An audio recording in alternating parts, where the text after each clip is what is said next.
ನಮಸ್ಕಾರ ವೀಕ್ಷಕರೇ, ಡಾಕ್ಟರ್ ತುಂಗಾಸ್ ಮನಸ್ವಿನಿ ಆಸ್ಪತ್ರೆ ಅರ್ಪಿಸುವಂತಹ ಹೆಲ್ತ್ ಟಾಕ್ ವಿಶೇಷ ಕಾರ್ಯಕ್ರಮಕ್ಕೆ ಸ್ವಾಗತ. ನಾನು ತಾರವರ್ಕಾಡಿ. ವೀಕ್ಷಕರೇ, ಇವತ್ತಿನ ಕಾರ್ಯಕ್ರಮದಲ್ಲಿ ನಾವು ಹದಿಹರೆಯದ ಪ್ರೇಮ ಇದು ನಿಜವಾ ಅಥವಾ ಆಕರ್ಷಣೆ ಮಾತ್ರವಾ, ಈ ವಿಚಾರದ ಕುರಿತು ಸಾಕಷ್ಟು ಮಾಹಿತಿಯನ್ನು ಪಡೆಯಲಿಕ್ಕಿದ್ದೇವೆ. ಈ ಮಾಹಿತಿಯನ್ನು ಕೊಡೋದಕ್ಕೆ ನಮಗೆ ಡಾಕ್ಟರ್ ತುಂಗಾಸ್ ಮನಸ್ವಿನಿ ಆಸ್ಪತ್ರೆಯ ಪ್ರಖ್ಯಾತ ಮನೋವೈದ್ಯರಾಗಿರುವಂತಹ ಡಾಕ್ಟರ್ ರವೀಶ್ ತುಂಗಾ ಐರೋಡ್ ಇದ್ದಾರೆ. ಬನ್ನಿವರನ್ನ ಕಾರ್ಯಕ್ರಮಕ್ಕೆ ಸ್ವಾಗತಿಸೋಣ. ಡಾಕ್ಟರ್, ಕಾರ್ಯಕ್ರಮಕ್ಕೆ ಸ್ವಾಗತ. ವೀಕ್ಷಕರೇ, ಹದಿಹರೆಯದ ಘಟ್ಟ ಅನ್ನೋದು ಒಬ್ಬ ವ್ಯಕ್ತಿಯನ್ನು ಅನೇಕ ರೀತಿಯಲ್ಲಿ ಬದಲಾಯಿಸುವಂತಹ ಒಂದು ಕಾಲಘಟ್ಟ ಆಗಿರುತ್ತೆ. ಇನ್ನು ಈ ಕಾಲಘಟ್ಟದಲ್ಲಿ ಅನೇಕ ಭಾವನೆಗಳಿರ್ಬೋದು, ಅನೇಕ ಕನಸುಗಳು ಕೂಡ ಚಿಗುರೊಡೆಯುವಂತಹ ಸಮಯ ಆಗಿರುತ್ತೆ ಇದು. ಇನ್ನು ಇದೇ ಸಮಯದಲ್ಲಿ ಪ್ರೀತಿ ಕೂಡ ಅರಳುತ್ತೆ. ಹಾಗಿದ್ರೆ ಹದಿಹರೆಯದಲ್ಲಿ ಪ್ರೀತಿ ಯಾಕೆ ಅರಳುತ್ತೆ? ಇನ್ನು ಅನೇಕರು ಹೇಳೋದು ಏನು ಅಂದರೆ ಟೀನೇಜ್ ಅಂದರೆ ಡೇಂಜರ್ ಅನ್ನೋದು. ಇನ್ನು ಕೆಲವರು ಏನು ಹೇಳ್ತಾರೆ ಅಂದರೆ ಟೀನೇಜಲ್ಲಿ ಹುಟ್ಟಿದಂತಹ, ಬಾಲ್ಯದಲ್ಲಿ ಹುಟ್ಟಿದಂತಹ ಪ್ರೀತಿ ಅದು ಅಮರವಾಗಿರುತ್ತೆ, ಅದು ಶಾಶ್ವತವಾಗಿ ಇರುತ್ತೆ ಅಂತಲೂ ಹೇಳ್ತಾರೆ. ಹಾಗಿದ್ರೆ ನಿಜವಾಗಿ ಕೂಡ ಹದಿಹರೆಯದಲ್ಲಿ ಹುಟ್ಟುವಂತಹ ಪ್ರೀತಿ ನಿಜವಾದ ಇಲ್ಲ ಇದು ಕೇವಲ ಆಕರ್ಷಣೆ ಮಾತ್ರವಾ? ಈ ಒಂದು ಭಾವನೆ ಬದಲಾಗೋದಕ್ಕೆ ಕಾರಣಗಳು ಏನು? ಈ ಎಲ್ಲ ವಿಚಾರವನ್ನು ಇವತ್ತಿನ ಕಾರ್ಯಕ್ರಮದಲ್ಲಿ ತಿಳಿಯೋಣ. ಡಾಕ್ಟರ್, ಈಗ ಮೊದಲಾಗಿ ಒಂದು ಹದಿಹರೆಯದಲ್ಲಿ ಭಾವನೆಗಳು ಬದಲಾಗುತ್ತೆ, ಇದು ನಿಜವಾಗಿ ಯಾಕೆ ಈ ಭಾವನೆಗಳು ಅನ್ನೋದು ಬದಲಾಗುತ್ತೆ ಈ ಸಮಯದಲ್ಲಿ ಅಂತ? ಈ ಹದಿಹರೆಯದಲ್ಲಿ ನಾವು ನೋಡುವ ಹಾಗೆ ಅದೊಂದು ಸಂಕ್ರಮಣ ಥರ, ಅದೊಂದು ಚೇಂಜ್. ಈ ಟೀನೇಜ್ ಅಂತ ಏನು ಹೇಳ್ತೇವೆ, ಮಕ್ಕಳ ಪ್ರಾಯದಿಂದ ವಯಸ್ಕರ ಪ್ರಾಯಕ್ಕೆ ಹೋಗೋ ಮಧ್ಯದಲ್ಲಿರುವಂಥ ಹಂತವನ್ನು ಹದಿಹರೆಯ ಅಂತ ಹೇಳ್ತೇವೆ. ಈ ಹದಿಹರೆಯ ಅಂತ ಹೇಳಿದ್ರೆ ಒಂಥರ ಸಂಕ್ರಮಣ, ಚೇಂಜ್. ಈ ಚೇಂಜ್ ಆಗುವಾಗ, ಬದಲಾವಣೆ ಆಗುವಾಗ ನಮ್ಮಲ್ಲಿ ದೇಹದಲ್ಲಿ ಕೂಡ ಆಗ್ತದೆ, ಹಾಗೆ ನಮ್ಮ ಮನಸ್ಸಿನಲ್ಲಿಯೂ ಆಗ್ತದೆ. ಯಾಕಂದರೆ ದೇಹ ಮತ್ತು ಮನಸ್ಸು ಒಟ್ಟೊಟ್ಟಿಗೆ ಚೇಂಜ್ ಆಗ್ತದೆ. ದೇಹದಲ್ಲಿ ಬದಲಾವಣೆ ಆಗುವಂಥದ್ದು ಆ ಸಮಯಕ್ಕೆ ಬರುವಂಥ ಹಾರ್ಮೋನ್ ಚೇಂಜಿಂದ.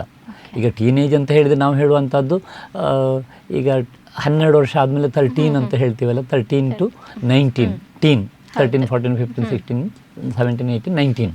ಈ ಸಂದರ್ಭದಲ್ಲಿ ನಮ್ಮ ದೇಹದ ಸ್ವಾಭಾವಿಕ ನ್ಯಾಚುರಲ್ ಪ್ರಕ್ರಿಯೆ ಪ್ರಕಾರ ನಮ್ಮ ಹಾರ್ಮೋನ್ಸ್ಗಳು ಅಂತೇಳಿದರೆ ಆ ಟೈಮಲ್ಲಿ ಈಸ್ಟ್ರೋಜನ್, ಪ್ರೊಜೆಸ್ಟ್ರಾನ್, ಹಾಗೆ ಟೆಸ್ಟೋಸ್ಟೆರಾನ್, ಇದೆಲ್ಲ ಹಾರ್ಮೋನ್ಸ್ ಎಲ್ಲ ನಮ್ಮ ದೇಹದಲ್ಲಿ ಬರುವಾಗ ಅದು ದೈಹಿಕ ಬದಲಾವಣೆಗಳಾಗುತ್ತೆ.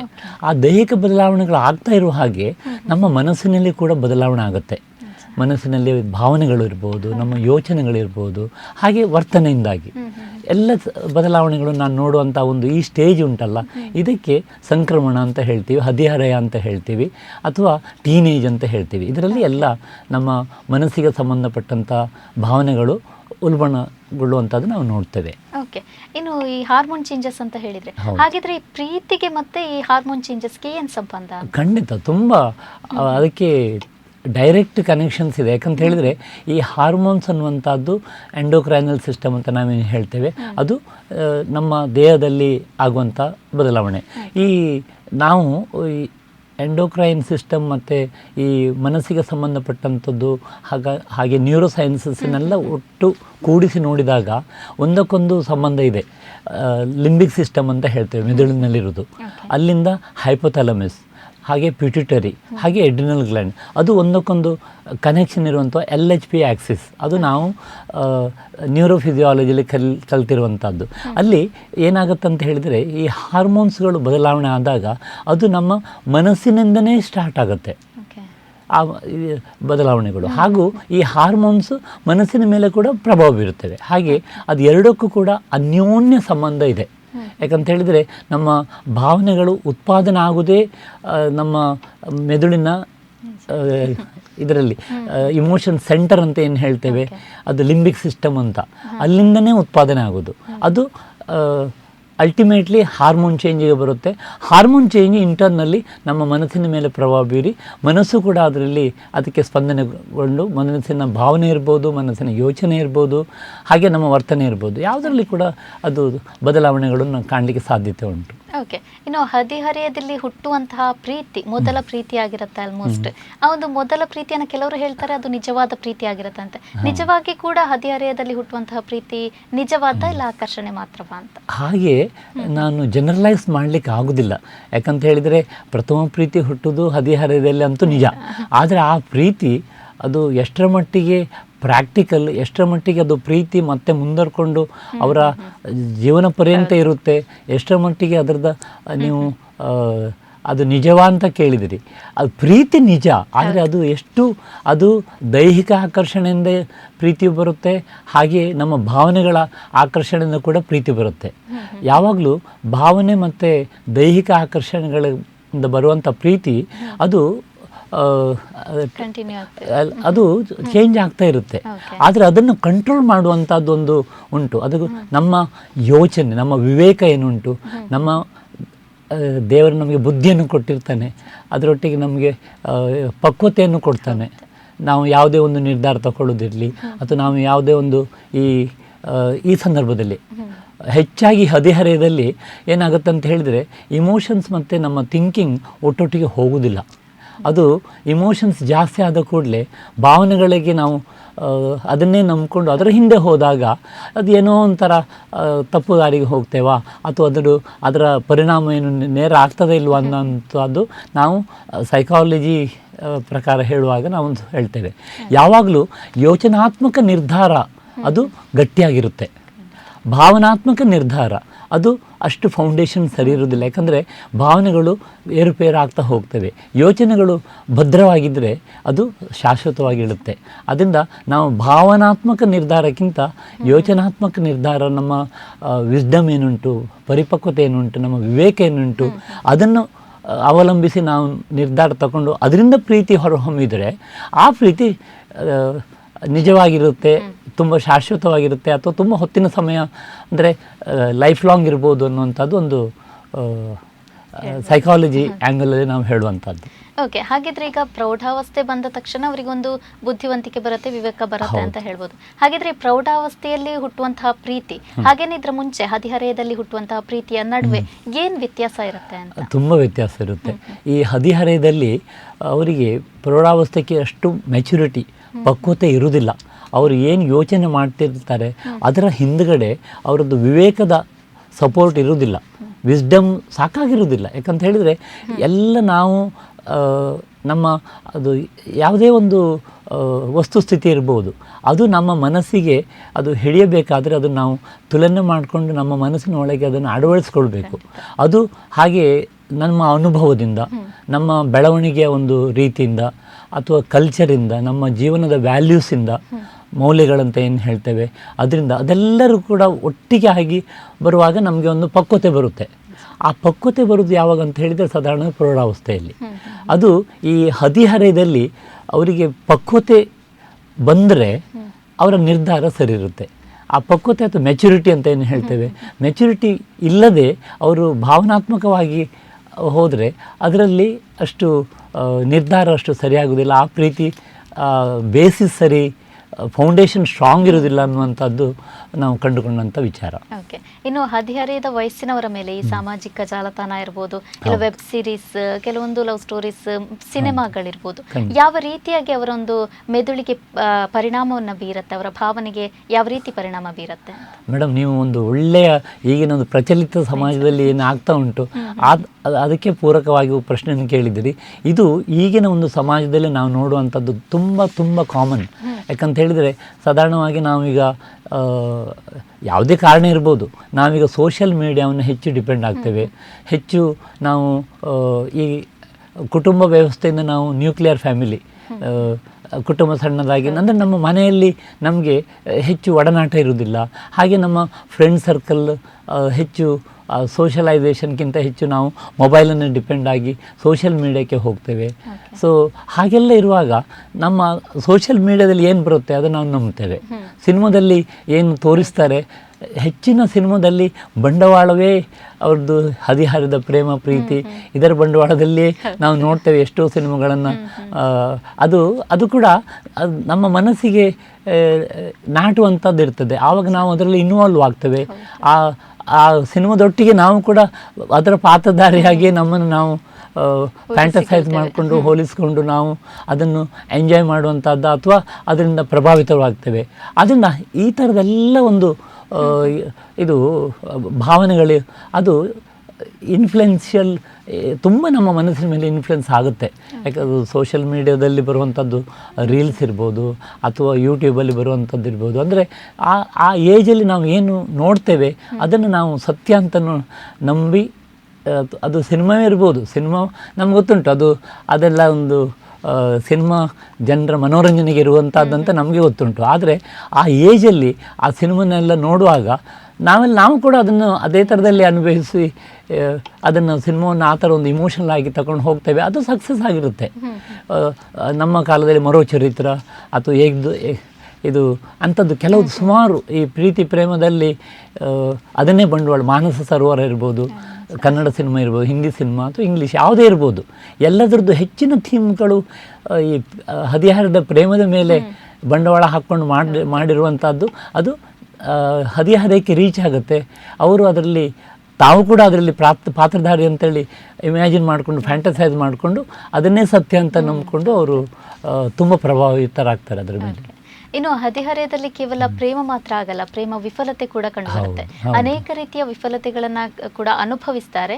ಇನ್ನು ಈ ವಿಫಲ ಆದ್ರೆ, ಒಂದು ಪ್ರೇಮ ವಿಫಲ ಆದ ನಂತರ ಮತ್ತೊಂದು ಪ್ರೇಮ ಅಲ್ಲಿ ಹುಟ್ಟೋಕೆ ಸಾಧ್ಯನಾ? ಇದು ವಿಫಲತೆ ನಿಜವಾ ಭಾವನೆ ಯಾಕೆ ಬರುತ್ತೆ ಅಂತ? ಇದು ಕೂಡ ಒಂದು ನಾವು ಸಾಧಾರಣವಾಗಿ ದಿನನಿತ್ಯ ನೋಡುವಂಥ ಒಂದು ಸನ್ನಿವೇಶಗಳನ್ನೇ ನೀವು ಕೇಳಿದಿರಿ. ಈ ಲವ್ ಫೇಲಿಯರ್, ನೀವು ಹೇಳಿದ್ದು ವಿಫಲತೆ ಅಂತೇಳಿ ಲವ್ ಫೇಲಿಯರ್ ಅಂದರೆ ರಿಲೇಷನ್ಶಿಪ್ ಫೇಲಿಯರ್. ಇದು ಯಾಕೋ ಗೊತ್ತಿಲ್ಲ, ಇತ್ತೀಚಿನ ದಿನಗಳಲ್ಲಿ ಇದು ಹೆಚ್ಚೆಚ್ಚು ಕಾಣ್ತೇವೆ. ಅಂದರೆ ಈ ಲವ್ ಫೇಲಿಯರ್ ಅದಕ್ಕೆ ಸ್ಟ್ರಾಂಗ್ ಫೌಂಡೇಶನ್ ಇಲ್ಲದೇ ಇದ್ದರೆ, ಭಾವನೆಗಳ ಮೇಲೆ ಮಾತ್ರ ಅಥವಾ ದೈಹಿಕ ಆಕರ್ಷಣೆ ಮೇಲೆ ಮಾತ್ರ ಡಿಪೆಂಡ್ ಆಗಿ ಅವರದ್ದು ಪ್ರೀತಿ ಪ್ರೇಮದ ವ್ಯವಹಾರ ಇದ್ದರೆ ಅದು ಹೆಚ್ಚು ಸಮಯ ನಿಲ್ಲುವುದಿಲ್ಲ. ಅದಕ್ಕೆ ಅದು ಭದ್ರ ಬುನಾದಿ ಏನಂತ ಹೇಳಿದರೆ ಅವರಲ್ಲಿ ಮನಸ್ಸಿನ ಯೋಚನೆಗಳು ಒಂದೇ ಥರ ಇರಬೇಕು. ಅವರು ವಿವೇಕದಲ್ಲಿ ಪ್ರೀತಿ ಅದರಿಂದ ಹುಟ್ಟುಕೊಂಡ್ರೆ ಅದು ಹೆಚ್ಚು ಸಮಯ ನಿಲ್ಲುತ್ತೆ. ಇಲ್ಲದಿದ್ದರೆ ಬರೀ ಭಾವನೆಗಳ ಮೂಲಕ ಅಥವಾ ಬರೀ ದೈಹಿಕ ಆಕರ್ಷಣೆಯ ಮೇಲೆ ಇರುವಂಥ ಸಂಬಂಧಗಳು ಸ್ವಲ್ಪ ಸಮಯದ ಮೇಲೆ ಹಳಿಸುತ್ತೆ. ಅದು ಹಳಿಸಿದ ಮೇಲೆ ಅದು ಮತ್ತೆ ಅದು ಬ್ರೇಕ್ ಆಗಲೇಬೇಕಲ್ಲ. ಅದು ಬ್ರೇಕ್ ಆಗಿ ಮತ್ತು ಅವರ ಮನೋಸ್ಥಿತಿ ಹೇಗಿರುತ್ತೆ ಅಂತ ಹೇಳಿದರೆ ಅದನ್ನು ಯಾಕಂತ ಹೇಳಿದರೆ ಅವರದ್ದು original foundation of that love origin it self is ಅದಕ್ಕೆ ಬುನಾದಿ ಅಷ್ಟು ಸ್ಟ್ರಾಂಗ್ ಆಗಿರುವುದಿಲ್ಲ. ಆದ್ದರಿಂದ ಇದು ಒಂದು ಬ್ರೇಕ್ ಫೇಲಿಯರ್, ಲವ್ ಫೇಲಿಯರ್ ಆದಮೇಲೆ ಇನ್ನೊಂದು ಲವ್ ಸ್ಟಾರ್ಟ್ ಆಗುತ್ತೆ, ಮತ್ತೊಂದು ಲವ್. ಮೇಡಮ್ ಒಂದೊಂದು ಸಲ ನಾವು ಸೈಮಲ್ಟೇನಿಯಸ್ಲಿ ಒಂದು 2-3-5-6 ರಿಲೇಷನ್ಶಿಪ್ ಇಟ್ಕೊಂಡು ಮ್ಯಾನೇಜ್ ಮಾಡೋರು ನಾವು ನೋಡ್ತೇವೆ. ಅದು ಹೇಗೆ ಆ ಥರ ಆಗ್ಬೋದು ಅನ್ನುವಂಥದ್ದು ಕೂಡ ಅದು ಅವರವರ ಮನಸ್ಥಿತಿಯನ್ನು ಹೊಂದ್ಕೊಂಡು ಹೋಗುತ್ತೆ. ಕೆಲವರು ಅವರ ಈ ಭಾವನೆಗಳನ್ನು ಸಂದರ್ಭಕ್ಕೆ ಸರಿಯಾಗಿ ಅದನ್ನು ಚೇಂಜ್ ಮಾಡ್ಕೊಂಡು ಹೋಗುವಂಥ ಒಂದು ಕೌಶಲ್ಯತೆ ಅಂತ ಹೇಳ್ಬೋದು, ಅಥವಾ ಆ ಥರದ ಒಂದು ಸ್ಕಿಲ್ ಇರುತ್ತೆ ಅವರಿಗೆ. ಹಾಗಿರುವಾಗ ಅವರು 2-3 ಸಂಬಂಧಗಳನ್ನು ಮ್ಯಾನೇಜ್ ಮಾಡಿಕೊಂಡು ಅದು ಆ ಥರ ಇದ್ದದ್ದು ಒಂದಲ್ಲ ಒಂದು ದಿವಸ ಅದು ಫೇಲ್ ಆಗುತ್ತೆ. ಹಾಗೆ ಒಂದರ ನಂತರ ಒಂದಿರ್ಬೋದು, ಅಥವಾ ಒಂದೇ ತುಂಬ ಸಮಯದಿಂದ ಇರುವಂಥದ್ದು ನಾವು ನೋಡ್ತೇವೆ. ಎಷ್ಟೋ ವರ್ಷಗಳ ನಂತರ ಅಂತ ಹೇಳಿದರೆ ಈ ಹದಿಹರೆಯದಲ್ಲಿ ಹುಟ್ಟಿದ ಪ್ರೀತಿ ಪ್ರೇಮ ಅದು ಸುಮಾರು ವರ್ಷಗಳ ನಂತರ ಮದುವೆಯಲ್ಲಿ ಆಗುವಂಥದ್ದು ನೋಡ್ತೇವೆ. ಅದು ತುಂಬ ಸಮಯ ಉಳಿಯುತ್ತೆ. ಯಾಕಂತ ಹೇಳಿದ್ರೆ ಟೈಮ್ ಟೆಸ್ಟೆಡ್. ಇದು ಒಂದು ಕೆಲವು ದಿನಗಳ, ಕೆಲವು ವಾರಗಳ, ಕೆಲವು ತಿಂಗಳುಗಳ ಇದು ಪ್ರೀತಿ ಪ್ರೇಮದ ವ್ಯವಹಾರ ಅಂತ ಹೇಳಿದರೆ ಅದರಲ್ಲಿ ಹೆಚ್ಚು ಅರ್ಥ ಮಾಡ್ಕೊಳ್ಳಿಕ್ಕೆ, ಅವರಿಗೆ ಒಬ್ಬರನ್ನೊಬ್ಬರು ಅರಿತುಕೊಳ್ಳಿಕ್ಕೆ ಇರುವಂಥ ಒಂದು ಇದು ಅಂದರೆ ಹದಿಹರೆಯ ಅದಕ್ಕೆ ಸಾಕಾಗೋದಿಲ್ಲ. ಯಾಕಂತ ಹೇಳಿದರೆ ಹದಿಹರೆಯದಲ್ಲಿ ಬರುವಂಥದ್ದು ಹೆಚ್ಚು ಹಾರ್ಮೋನ್ ಇರ್ಬೋದು ಅಥವಾ ಭಾವನೆಗಳಿರ್ಬೋದು. ಅದರ ಅಟ್ರಾಕ್ಷನ್ನಿಂದ ಆಗುವಂಥ ಪ್ರೀತಿಗೆ ಹೆಚ್ಚು ನಾನೀಗಾಗಲೇ ಹೇಳಿದಾಗೆ ಭದ್ರತೆ ಇರುವುದಿಲ್ಲ. ಹಾಗೆ ಫೌಂಡೇಶನ್ ಕೂಡ ಸ್ಟ್ರಾಂಗ್ ಇಲ್ಲದ ಕಾರಣ ಹೆಚ್ಚು ಸಮಯ ಉಳಿತದೆ ಅಂತ ಹೇಳಲಿಕ್ಕೆ ಆಗೋದಿಲ್ಲ. ಅದರಿಂದ ತುಂಬ ಸಮಯ ಇರುವಂಥದ್ದು ಮತ್ತು ಯೋಚನೆಗಳ ವಿವೇಕದಿಂದ ಉದ್ಭವ ಆದಂಥ ಒಂದು ಪ್ರೀತಿ ಪ್ರೇಮ ಏನುಂಟು ಅದು ಹೆಚ್ಚು ಸಮಯ ಇರ್ತದೆ ಅಂತ ಸೈಕಾಲಜಿ ಪ್ರಕಾರ ಹೇಳ್ತೇವೆ. ಇದಕ್ಕೆ ಹೇಳಲಿಕ್ಕೆ ಏನು ಕಾರಣ ಅಂತ ಹೇಳಿದರೆ ಇದೇ ಒಂದು ಅಡೋಲಸೆನ್ಸ್ ರಿಲೇಷನ್ಶಿಪ್ ಹಾಗೂ ಲವ್ ಇದು ಅಫೇರ್ಸ್ ಅಂತ ನಾವೇನು ಹೇಳ್ತೇವೆ, ಇದರ ಮೇಲೆ ಕೆಲವೊಂದು ಮಣಿಪಾಲ್ ಯೂನಿವರ್ಸಿಟಿಯಲ್ಲಿ ಹಾಗೆ ನಮ್ಮ ನಿಮಾನ್ಸಲ್ಲಿ ಕೂಡ ಸುಮಾರು PhD ಟಾಪಿಕ್ಸ್ ಆಗಿದ್ದಾವೆ. ಮಣಿಪಾಲ್ ಯೂನಿವರ್ಸಿಟಿಯಲ್ಲಿ ಒಂದು 2 PhD ಅವರೊತ್ತಿಗೆ ನಾನು ಗೈಡ್ ಆಗಿದ್ದೇನೆ. ಹಾಗಾಗಿ ಅದರ ಒಂದು ಸಮೀಕ್ಷೆಯಲ್ಲಿ ಕೂಡ ಈ ಒಂದು ವಿಷಯ ಹೊರಗೆ ಬರ್ತದೆ. ಯಾಕಂತ ಹೇಳಿದರೆ ಅಷ್ಟು ಅದು ಅಧ್ಯಯನ ಮಾಡಿ ಅದರಿಂದ ಬಂದಂಥ ವಿಷಯ ಅಂತ ಹೇಳಿದರೆ ಅವರದ್ದು ವಿವೇಕದಿಂದ ಬಂದಿರುವಂಥ ಒಂದು ಉದ್ಭವ ಆದಂಥ ಪ್ರೀತಿ ಹೆಚ್ಚು ಸಮಯ ನಿಲ್ತದೆ. ಬರೀ ಭಾವನೆಗಳ ಮೂಲಕ ದೈಹಿಕ ಅಟ್ರಾಕ್ಷನ್ನಲ್ಲಿ ಬಂದಿರೋ ಪ್ರೀತಿ ಹೆಚ್ಚು ಸಮಯ ಉಳಿಯೋದಿಲ್ಲ ಅನ್ನುವಂಥದ್ದು ಹೆಚ್ಚಿನ PhD ಅವರದ್ದು ಕನ್ಕ್ಲೂಷನ್. ಓಕೆ, ಇನ್ನೊಂದು ಏನಂದ್ರೆ ಈ ವಿಫಲತೆಗಳು ಸಾಕಷ್ಟು ರೀತಿಯಲ್ಲಿ ಪರಿಣಾಮವನ್ನು ಬೀರುತ್ತೆ ಅವರ ಭಾವನೆಗೆ. ಇನ್ನು ಹದಿಹರೆಯದ ವಯಸ್ಸಿನವರಿಗೆ ಈ ವಿಫಲತೆ ಅನ್ನೋದು ಎಷ್ಟು ಪರಿಣಾಮ ಬೀರುತ್ತೆ ಅಂತ? ಇದು ವಿಫಲತೆ, ಈ ಲವ್ ಫೇಲಿಯರ್ ಅನ್ನುವಂಥದ್ದು ಅವರ ಮನಸ್ಸಿನ ಮೇಲೆ ತುಂಬ ತುಂಬ ಪ್ರಭಾವ ಬೀರುತ್ತೆ. ಒಂದು ಅದಲ್ಲದೆ ಈ ವಿಫಲತೆಗೆ ಅವರು ಪ್ರಯತ್ನ ಮಾಡ್ತಾರೆ, ಅದರಿಂದಾಗಿ ಸೂಯಿಸೈಡ್ ಅಟೆಂಪ್ಟ್ ಮಾಡ್ಬೋದು, ಆ ಇಂಪಲ್ಸಿವ್ ಆ್ಯಕ್ಟಿವಿಟಿ ಇರ್ಬೋದು. ಕೆಲವು ಟೈಮ್ ಎಷ್ಟು ಅಂತ ಹೇಳಿದರೆ, ಮೊನ್ನೆ ಒಂದು ಕೆಲವು ವಾರಗಳ ಹಿಂದೆ ನಾವೊಂದು ಎಮರ್ಜೆನ್ಸಿ ಬಂದಿತ್ತು, ಕೈನ ರಿಸ್ಟ್ ಲ್ಯಾಶ್ ಮಾಡಿಕೊಂಡು ಇಷ್ಟೇ ಅವರ ಬಾಯ್ ಫ್ರೆಂಡು ಯಾರ ಹತ್ರ ಮಾತಾಡ್ತಾ ಇದ್ದರು, ಅವರ ಫೋನು ಇವರು ಎಷ್ಟೋ ಸಲ ಫೋನ್ ಮಾಡಿದ್ರು ಕೂಡ ಅವ್ರು ತೆಗಿಲಿಲ್ಲ. ಹಾಗೆ ಇಮಿಡಿಯೇಟ್ಲಿ ದಟ್ ಪರ್ಸನ್ ಪ್ರೆಸ್ಯೂಮ್ಡ್ ದ್ಯಾಟ್ ಅವರು ಬೇರೆಯವ್ರ ಹತ್ರ ಮಾತಾಡ್ತಾರೆ, ನನ್ನ ನೆಗ್ಲೆಕ್ಟ್ ಮಾಡ್ತಾರೆ, ನಾನು ಬೇಡ ಆಗಿದೆ, ನಾನು ಅವರಿಗಿನ್ನು ನನ್ನ ಪ್ರೀತಿ ಅವರಿಗೆ ಏನಂತ ತೋರಿಸ್ತೇನೆ ಅಂತ ಹೇಳಿ ಕೈ ಕಟ್ ಮಾಡಿಕೊಂಡು ಬ್ಲೀಡಿಂಗ್ ಮಾಡ್ಕೊಂಡು ಬಂದಿರ್ತಾರೆ. ಅಂದರೆ ಅವರು ಅಷ್ಟು ಇಂಪಲ್ಸಿವ್ ಆಗಿರ್ತಾರೆ. ಅದು ದೈಹಿಕ ಡ್ಯಾಮೇಜ್ ಆಗ್ಬೋದು, ಮನಸ್ಸಿಗೆ ಒತ್ತಡ ಆಗಿ ಅವರು ಡಿಪ್ರೆಷನ್ಗೆ ಹೋಗ್ಬೋದು, ಮತ್ತು ಸುಯಿಸೈಡ್ ಅಟೆಂಪ್ಟ್ ಮಾಡ್ಕೊಳ್ಬೋದು ಇಂಪಲ್ಸಿವ್ ಬಿಹೇವಿಯರಿಂದ. ಹಾಗೂ ಅದರಿಂದಾಗಿ ಅವರ ಒಂದು ಸ್ಟಡೀಸ್ ಮೇಲೆ ಇರ್ಬೋದು, ಅವರ ಶೈಕ್ಷಣಿಕ ಕಲಿಕೆ ಮೇಲೆ, ಅವರ ಭವಿಷ್ಯದ ಮೇಲೆ, ಅವರ ಕೆಲಸದ ಮೇಲೆ ಎಷ್ಟೆಷ್ಟು ಪ್ರಭಾವ ಬೀರುವುದನ್ನು ನಾವು ನೋಡ್ತೇವೆ. ಓಕೆ, ಇನ್ನು ಇಂತಹ ಸಮಯದಲ್ಲಿ ವಿಫಲತೆ ಆಗಿರ್ಬೋದು, ಇಲ್ಲ ಹದಿಹರೆಯದ ವಯಸ್ಸಿನ ಸಮಯದಲ್ಲಿ ಪೋಷಕರು ಮಕ್ಕಳ ಮೇಲೆ ಯಾವ ರೀತಿಯ ಒಂದು ಪಾತ್ರವನ್ನು ವಹಿಸಬೇಕು ಅಂತ? ಮೇಡಮ್, ನೀವು ಇದೊಂದು ತುಂಬ ಒಳ್ಳೆಯ ಒಂದು ಪ್ರಶ್ನೆ ಕೇಳಿದರೆ. ಯಾಕಂತ ಹೇಳಿದರೆ ಇದರಲ್ಲಿ ಪೋಷಕರ ಪಾತ್ರ ತುಂಬ ಇರುತ್ತೆ. ಪೋಷಕರಂತ ಹೇಳಿದರೆ ಪೇರೆಂಟ್ಸು ಆಗಿರ್ಬೋದು, ಅವರ ಒಟ್ಟಿಗೆ ಇರುವವರು ಆಗಿರ್ಬೋದು, ಅದು ಯಾರೇ ಇದ್ದರೂ ಸಮೇತ ಅವರು ಆ ಸಮಯದಲ್ಲಿ ಅವರಿಗೆ ಸಹಾಯ ಹಸ್ತ ಕೊಡುವಂಥದ್ದು ಮುಖ್ಯ. ಇದು ಪೋಷಕರ ಪಾತ್ರ ಅಂತ ಹೇಳುವಾಗ ನೀವು ಅದು ಆ ಸಂದರ್ಭದಲ್ಲಿ ಮಾತ್ರ ನಾವು ಅದನ್ನು ಗಮನಿಸೋದಲ್ಲ. ಪೋಷಕರ ಪಾತ್ರ, ಹೆತ್ತವರ ಪಾತ್ರ ಬಹಳ ಹಿಂದೆಯೇ ಪ್ರಾರಂಭ ಆಗ್ತದೆ. ಈ ಮಕ್ಕಳು ಬೆಳೆಯುವ ಹಂತದಲ್ಲಿಯೇ, ಅವರು ಚಿಕ್ಕವರು ಇರುವಾಗಲೇ ಅವರಿಗೆ ಒಂದು ಆ ಥರದೊಂದು ವಾತಾವರಣ, ಅಂದರೆ ಫ್ರೀ ಅಟ್ಮಾಸ್ಫಿಯರ್, ಎಂಥ ಇದ್ದರೂ ಕೂಡ ನಮ್ಮಲ್ಲಿ ಹೇಳಲಿ, ಏನಿದ್ರು ಕೂಡ ನಮ್ಮಲ್ಲಿ ಓಪನ್ ಆಗಿ ಡಿಸ್ಕಸ್ ಮಾಡಲಿ, ನಾವು ಅಂದರೆ ಅವರ ಭಾವನೆಗಳು ನಾವು ಅರ್ಥ ಮಾಡ್ಕೊಳ್ತೇವೆ ಅನ್ನುವಂಥ ಒಂದು ಅವರಿಗೆ ಒಂದು ಫೀಲಿಂಗ್ ಅವರಲ್ಲಿ ಬೆಳಿಬೇಕದು. ಆ ಥರ ಇದ್ದರೆ ಅವರು ಏನಾದರೂ ಆ ಟೀನೇಜಲ್ಲಿ ಆಗುವಂಥ ಒಂದು ವಿಚಾರಗಳನ್ನು ನಮ್ಮಲ್ಲಿ ಹಂಚ್ಕೊಳ್ತಾರೆ, ಓಪನ್ ಆಗಿರ್ತಾರೆ. ಎಲ್ಲಿದ್ರೆ ಏನಾಗುತ್ತೆ ಅಂತೇಳಿ ನಾವು ಅದಕ್ಕೆ ಅವಕಾಶ ಕೊಡದೇ ಇದ್ದರೆ ಆ ಸಂದರ್ಭ ಬಂದಾಗ, ಈ ಲವ್ ಫೇಲಿಯರ್ ಇರ್ಬೋದು, ಅಥವಾ ರಿಲೇಷನ್ಶಿಪ್ ಇಶ್ಯೂಸ್ ಇರ್ಬೋದು, ಅಥವಾ ಏನಾದರೂ ಸಮಸ್ಯೆ ಬಂದಾಗ ಅವರು ಓಪನ್ ಆಗಿ ಹೇಳ್ಕೊಳ್ಳಲ್ಲ. ಅವರ ಫ್ರೆಂಡ್ಸ್ ಹತ್ರ ಹೇಳ್ಕೊಳ್ಬೋದು, ಪೋಷಕರ ಹತ್ರ ಹೇಳ್ಕೊಳ್ಳೋದಿಲ್ಲ.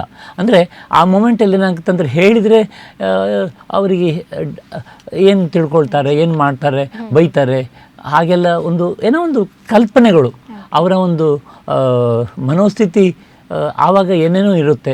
ಹಾಗೆ ನಾವು ಪೇರೆಂಟ್ಸ್ ಆಗಿ ಅವರನ್ನು ಶುರುವಿಂದನೇ ಅರ್ಥ ಮಾಡ್ಕೊಂಡು ಹೋಗಿ ಅವರಿಗೆ ಆ ಥರದ ಒಂದು ಮನಸ್ಸಿನಲ್ಲಿ ನಾವು ಸಪೋರ್ಟಿವ್ ಆಗಿ ಇರ್ತೇವೆ ಅನ್ನುವಂಥ ಒಂದು ಅವರಿಗೆ ಮನಸ್ಸಿನ ಆಳದಿಂದ ಅವರಿಗೆ ಬಂದರೆ ಮಾತ್ರ ಆ ಒಂದು ಸಂದರ್ಭ ಬಂದಾಗ ಅವರಿಗೆ ಹೆಲ್ಪಿಂಗ್ ಹ್ಯಾಂಡ್, ನನ್ನ ಪೇರೆಂಟ್ಸ್ ಇದ್ದಾರೆ, ನಮ್ಮ ಪೋಷಕರು ನನಗೆ ಹೆಲ್ಪ್ ಮಾಡ್ತಾರೆ ಅನ್ನುವಂಥದ್ದು ಬರುತ್ತೆ. ಆದ್ದರಿಂದ ಮತ್ತು ಈ ಒಂದು ಸಂದರ್ಭಗಳನ್ನು ತಡೆಗಟ್ಟಲಿಕ್ಕೆ ಕೂಡ, ಅಂದರೆ ಇಂಥ ಸನ್ನಿವೇಶಕ್ಕೆ ಅವರು ಹೋಗದೇ ಇದ್ದ ಹಾಗೆ ನೋಡಲಿಕ್ಕೆ ಕೂಡ ಈ ಥರ ನಾವು ಹದಿಹರೆಯದ ಮಕ್ಕಳೊಟ್ಟಿಗೆ ಫ್ರೆಂಡ್ಸ್ ಆಗಿರಬೇಕು. ನಾವು ಹೆಚ್ಚಿನವ್ರು ನಾವೇನು ಮಾಡ್ತೇವೆ ಅಂತ ಹೇಳಿದರೆ, ನಾವು ಹಿರಿಯರು ನಾವು ಹೇಳಿದಾಗೆ ಮಕ್ಕಳು ಕೇಳಬೇಕು. ನಾನು ಹೀಗೆ ಬೆಳೆದಿದ್ದೇನೆ, ನಾವೆಲ್ಲ ಈ ಥರದಲ್ಲಿ ಬೆಳೆದು ಬಂದಿದ್ದೇವೆ, ನಮ್ಮ ಮಕ್ಕಳು ಕೂಡ ಹಾಗೆ ಬೆಳಿಬೇಕು ಅನ್ನುವಂಥ ಹೆಚ್ಚಿನ ಪೋಷಕರ ಮನಸ್ಸಿನಲ್ಲಿ ಆ ಥರ ಭಾವನೆ ಇರುತ್ತೆ. ಅದೇನು ತಪ್ಪಂತ ಹೇಳೋದಲ್ಲ, ಆದರೆ ಈಗಿನ ಜನ್ರೇಷನ್ಗೆ ಅದು ಮ್ಯಾಚ್ ಆಗೋದಿಲ್ಲ. ಈಗಿನ ಜನ್ರೇಷನ್ ಫಾಸ್ಟ್, ಅವರ ಎಕ್ಸ್ಪೋಜರ್ ಇರ್ಬೋದು, ಅವರ ಫ್ರೆಂಡ್ಸ್ ಒಟ್ಟಿಗೆ ಅವರು ಶೇರಿಂಗ್ ಇರ್ಬೋದು, ಅಥವಾ ಈಗಿನ ಒಂದು ವ್ಯವಸ್ಥೆ ಇರ್ಬೋದು, ಅವರಿಗೆ ಈ ನಮ್ಮ ಜನ್ರೇಷನ್ ಅನ್ನುವಂಥದ್ದು ಬಹಳ ಗ್ಯಾಪ್ ಅಂತ ಆ ಒಂದು ಪರಿಸ್ಥಿತಿ ಬರುವಂಥ ಒಂದು ಹಂತದಲ್ಲಿ ನಾವು ಅದು ಗ್ಯಾಪನ್ನು ಆದಷ್ಟು ಕಮ್ಮಿ ಮಾಡಿ ನಾವು ಅವರೊಟ್ಟಿಗೆ ಫ್ರೆಂಡ್ಸ್ ಥರ, ಹೇಳೋದು ಸುಲಭ, ಮಾಡೋದು ಅದನ್ನು ಪ್ರಾಕ್ಟಿಕಲ್ ಆಗಿ ಕಷ್ಟ ಆಗ್ಬೋದು.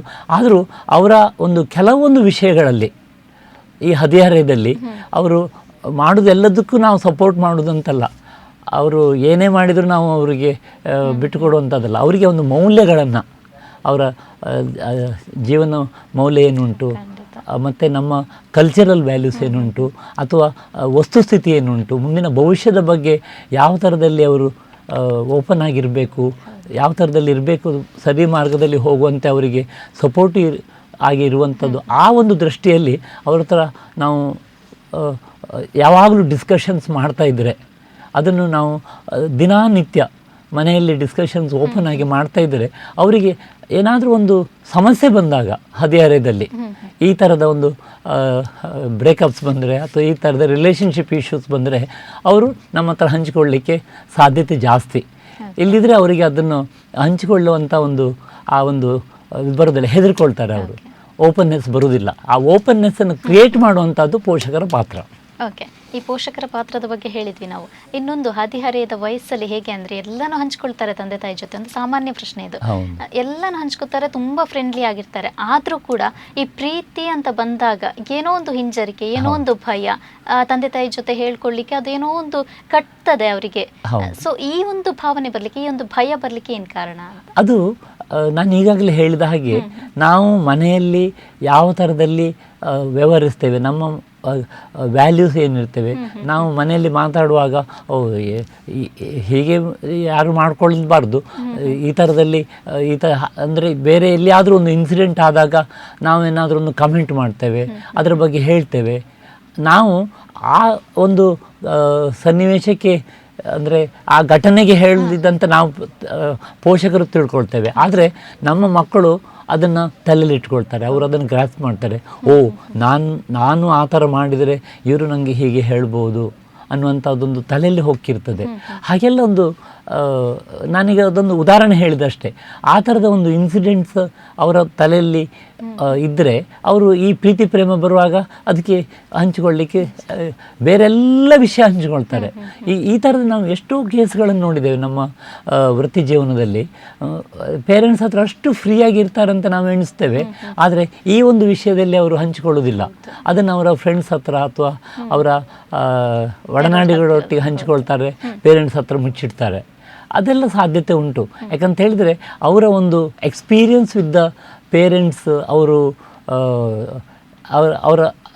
ಕಮೆಂಟ್ ಮಾಡೋ ರೀತಿ ಇರ್ಬೋದು, ಅಥವಾ ಅವರು ಹೇಳುವಂಥ ವ್ಯಾಲ್ಯೂಸ್ ಇರ್ಬೋದು, ಅದಕ್ಕೆ ಏನಾದರೂ ವಿರುದ್ಧವಾಗಿ ನಾನು ಇದ್ದಾಗ ಪೇರೆಂಟ್ಸ್ ಅದನ್ನು ಒಪ್ಪುವುದಿಲ್ಲ, ಪೇರೆಂಟ್ಸ್ ಅದನ್ನು ನಂಬುವುದಿಲ್ಲ, ಪೇರೆಂಟ್ಸ್ ಅದಕ್ಕೆ ಸಪೋರ್ಟ್ ಮಾಡಲ್ಲ ಅಂತ ಅವರ ಮನಸ್ಸಿಗೆ ಬಂದರೆ ಅವರು ಹಂಚಿಕೊಳ್ಳೋದಿಲ್ಲ.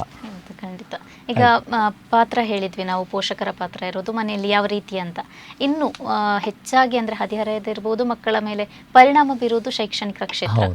ಸೊ ಶೈಕ್ಷಣಿಕ ಕ್ಷೇತ್ರದಲ್ಲಿ ಈ ಪ್ರೀತಿಯ ಬಗ್ಗೆ ಇರ್ಬೋದು, ಇಲ್ಲ ಫಾರಿನ್ ಕಂಟ್ರಿ ಎಲ್ಲ ನಾವು ನೋಡ್ತಾ ಇರ್ತೇವೆ, ಕೆಲವೊಂದು ಎಜುಕೇಷನ್ಗಳು ಅಲ್ಲಿನ ಸಿಸ್ಟಮ್ಮೇ ಬೇರೆ ಇರ್ತದೆ. ಇಲ್ಲಿನ ಸಿಸ್ಟಮ್ ಯಾವ ರೀತಿಯಾಗಿರಬೇಕು, ಈ ಲೈಂಗಿಕತೆಯ ಬಗ್ಗೆ ಇರ್ಬೋದು, ಪ್ರೀತಿಯ ಬಗ್ಗೆ ಯಾವ ರೀತಿಯ ಶಿಕ್ಷಣವನ್ನು ನೀಡಬೇಕಾಗುತ್ತೆ? ಇದು ಕೂಡ ಒಂದು ಪ್ರಚಲಿತ ಸಮಸ್ಯೆಯನ್ನು ನೀವು ಕೇಳಿದಿರಿ. ಇದು ಈ ಸೆಕ್ಸ್ ಎಜುಕೇಷನ್ ಇರ್ಬೋದು, ಅಥವಾ ಈ ಹದಿಹರೆಯದ ಒಂದು ಸಮಸ್ಯೆಗಳ ಬಗ್ಗೆ ಮಕ್ಕಳಿಗೆ ಅರಿವು ಮೂಡಿಸುವಂಥದ್ದು ತುಂಬ ತುಂಬ ಮುಖ್ಯ. ಅದನ್ನು ನಾವು ಶೈಕ್ಷಣಿಕ ಕ್ಷೇತ್ರದಲ್ಲಿ ಅದನ್ನು ಮಾಡಲೇಬೇಕು. ಅದನ್ನು ನಾವೆಲ್ಲರೂ ಕೂಡ ಒಕ್ಕೊರಳಿಂದ ಹೇಳ್ತೇವೆ. ನಮ್ಮಲ್ಲಿ ಎಜುಕೇಷನ್ ಸಿಸ್ಟಮ್ ಅನ್ನುವಂಥದ್ದು ಅದನ್ನು ಒಗ್ಗೂಡಿಸ್ಕೊಂಡು ಹೋಗಬೇಕು. ನಾವು ಈ ಮ್ಯಾಥಮೆಟಿಕ್ಸ್ ಅಥವಾ ಕೆಮಿಸ್ಟ್ರಿ ಮತ್ತು ಅದು ಬೇರೆ ವಿಷಯಗಳನ್ನು ಮಾತ್ರ ಕಲಿಸಿದರೆ ಸಾಲದು. ಅವರಿಗೆ ಈ ವಿಷಯದಲ್ಲಿ ಕೂಡ ಜ್ಞಾನ ಬೆಳಿಬೇಕು. ಯಾಕಂತ ಹೇಳಿದರೆ ಈ ಹದಿಹರೆಯ ಬರುವಾಗ ಅದನ್ನು ತಿಳ್ಕೊಳ್ಳುವಂಥ ಕುತೂಹಲ ಪ್ರತಿಯೊಬ್ಬರಿಗೂ ಇರುತ್ತೆ. ಪ್ರತಿ ಹುಡುಗಿ ಇರ್ಬೋದು, ಹುಡುಗ ಇರ್ಬೋದು, ಅವರಿಗೆ ಅದನ್ನು ತಿಳ್ಕೊಳ್ಳೋ ಕುತೂಹಲ ಇರುತ್ತೆ. ಇದು ಏನಪ್ಪ ರಿಪ್ರೊಡಕ್ಷನ್, ಏನಪ್ಪ ಹೇಗೆ ಮಗು ಆಗುತ್ತೆ, ಹೇಗೆ ಮದುವೆ ಅಂದರೆ ಏನು, ಒಡನಾಟ ಅಂದರೆ ಏನು, ಅದರ ಬಗ್ಗೆ ಎಲ್ಲ ಅವರಿಗೆ ಅದರ ತಿಳುವಳಿಕೆ ಇಲ್ಲದಿದ್ದರೆ ಲೈಂಗಿಕ ಪ್ರಕ್ರಿಯೆ ಇದು ಚೇಂಜಸ್ ಅಂದರೆ ನಮ್ಮಲ್ಲಿ ಹಾರ್ಮೋನಲ್ ಚೇಂಜಸ್ ಆಗುವಂಥದ್ದು, ಹೆಣ್ಣುಮಕ್ಕಳಲ್ಲಿ ಇದು ಮೆನ್ಸ್ಟ್ರುಯೇಷನ್ಗೆ ಸಂಬಂಧಪಟ್ಟ ವಿಷಯ ಇರ್ಬೋದು, ಅಥವಾ ಅಡಲ್ಸೆನ್ಸ್ ಅವರ ಮೆಂಟ್ಯಾಲಿಟಿ ಇರ್ಬೋದು, ಇದೆಲ್ಲದರ ಬಗ್ಗೆ ಅವರಿಗೆ ನಾನು ಮುಕ್ತವಾಗಿ ಹೇಳೋದಂತ ಹೇಳಿದ್ರೆ ಅವರಿಗೆ ಲೈಂಗಿಕ ಶಿಕ್ಷಣ ತುಂಬ ಅಗತ್ಯ ಉಂಟು. ಅವರಿಗೆ ನಾವು ಲೈಂಗಿಕ ಶಿಕ್ಷಣವನ್ನು ಕೊಡದೇ ಇದ್ದರೆ ಅವರು ಬೇರೆ ಮಾರ್ಗದಲ್ಲಿ ಅದನ್ನು ಪೋರ್ನೋಗ್ರಫಿ ಇರ್ಬೋದು, ಅಥವಾ ಅವರಿಗೆ ತಿಳುವಳಿಕೆ ಬೇರೆ ಬೇರೆ ಮಾರ್ಗಗಳಿಗೆ ಬಂದರೆ ಅದಕ್ಕೆ ಏನೋ ಸತ್ಯ ಇರುವುದಿಲ್ಲ, ಅದರಲ್ಲಿ ಅವರಿಗೆ ಮಿಸ್ಲೀಡಿಂಗ್ ಇನ್ಫಾರ್ಮೇಷನ್ ಸಿಗ್ಬೋದು. ಆದ್ದರಿಂದ ನಾವು ವೈಜ್ಞಾನಿಕವಾಗಿ ಹಾಗೂ ಅವರಿಗೆ ತಿಳುವಳಿಕೆ ನೀಡೋ ದೃಷ್ಟಿಯಿಂದ ಲೈಂಗಿಕ ಶಿಕ್ಷಣವನ್ನು ನಾವು ನಮ್ಮ ಕರಿಕ್ಯುಲಮಲ್ಲಿ ಖಂಡಿತ ತರಲೇಬೇಕು.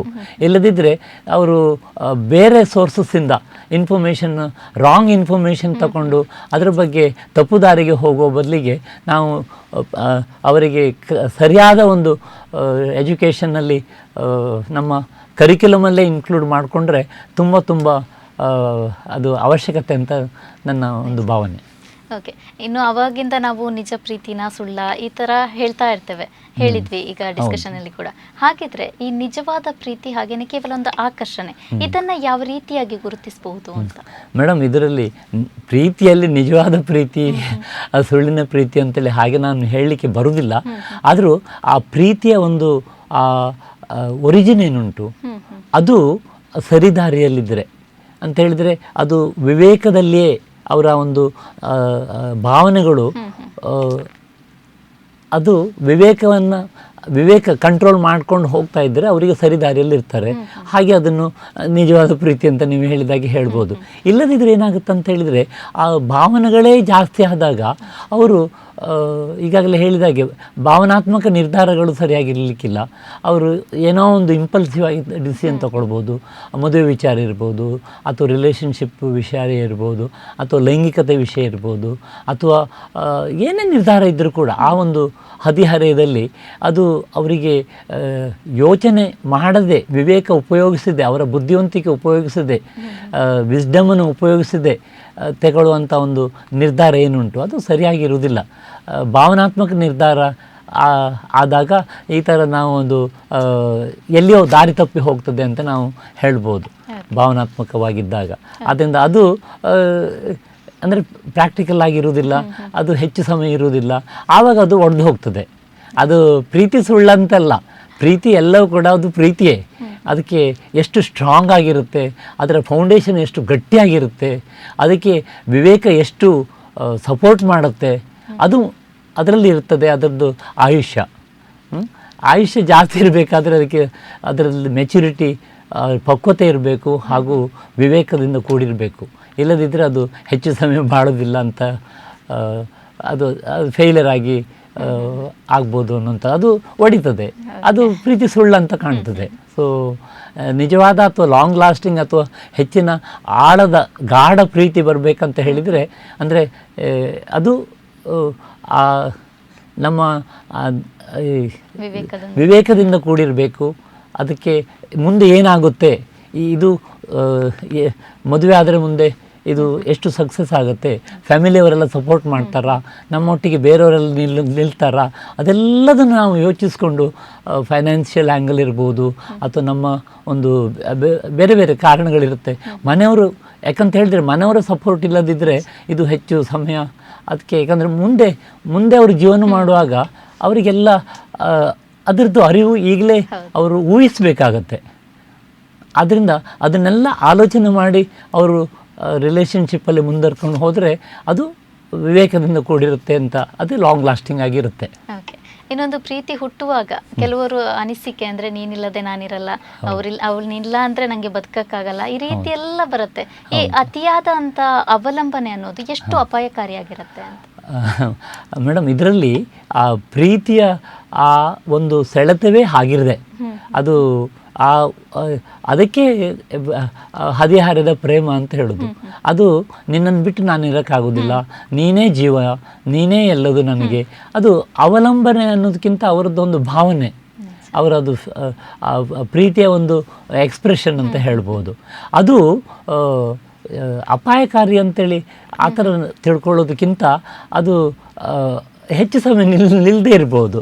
ಯಾಕಂತ ಹೇಳಿದರೆ ಅವಲಂಬನೆ ಜಾಸ್ತಿ ಆದ ಹಾಗೆ ನಾವು ನಿರೀಕ್ಷೆ ಮಾಡ್ತೇವೆ, ಅವರು ಒಟ್ಟಿಗೆ ಇರಬೇಕು, 24/7 ಒಟ್ಟಿಗೆ ಇರಬೇಕು. ಹಾಗೆ ಅದು ಪ್ರಾಕ್ಟಿಕಲ್ ಅಲ್ಲ. ಪ್ರತಿಯೊಬ್ಬರಿಗೂ ಕೂಡ ಅವರವ್ರದ್ದು ಪ್ರೈವೇಸಿ ಅಂತ ಇರುತ್ತೆ.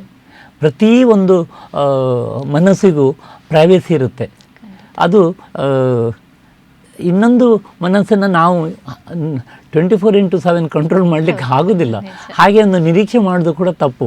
ಅದು ನೀವೀಗ ಹೇಳಿದ ಹಾಗೆ ಅದು ಪೊಸೆಸಿವ್ನೆಸ್ಸಲ್ಲಿ ಹೋಗುತ್ತೆ. ಪೊಸೆಸಿವ್ನೆಸ್ಸಲ್ಲಿ ಆದಾಗ ಅವರ ಚಲನವಲನ, ಅವರು ಏನು ಮಾಡ್ತಾರೆ, ಯಾರ ಹತ್ರ ಮಾತಾಡ್ತಾರೆ, ಪ್ರತಿಯೊಂದಕ್ಕೂ ನಾವು ಅದಕ್ಕೆ ಪ್ರೋಬ್ ಮಾಡಲಿಕ್ಕೆ ನೋಡ್ತೇವೆ. ಹಾಗೆ ಅದಂದರೆ ಅಷ್ಟು ಡಿಪೆಂಡ್ ಆಗ್ತೇವೆ. ನೀನೇ ನನ್ನ ಜೀವ, ನಾನೇ ನಿನ್ನ ಜೀವ, ನಾನು ನಿನ್ನ ಜೀವ, ಅದೆಲ್ಲ ಒಂದು ಹೇಳಲಿಕ್ಕೆಲ್ಲ ಆಗುತ್ತೆ ಅಷ್ಟೇ ಹೊತ್ತು ಪ್ರಾಕ್ಟಿಕಲ್ ಆಗಿ ಆಗೋದಿಲ್ಲ. ಯಾಕಂತ ಹೇಳಿದರೆ ನಾವು ಸೈಕಾಲಜಿಯ ಪ್ರಕಾರ ತಗೊಳ್ಳೋದಾದರೆ ಎರಡು ಮನಸ್ಸುಗಳು ಅದು ಒಂದು ಆಗಲಿಕ್ಕೆ ಆಗೋದಿಲ್ಲ. ಮನಸ್ಸು ಎಷ್ಟೇ ಇದ್ದರೂ ಕೂಡ ಅದು ಅದು ಒಟ್ಟು ಯುನೈಟ್ ಆಗಿ ಅದು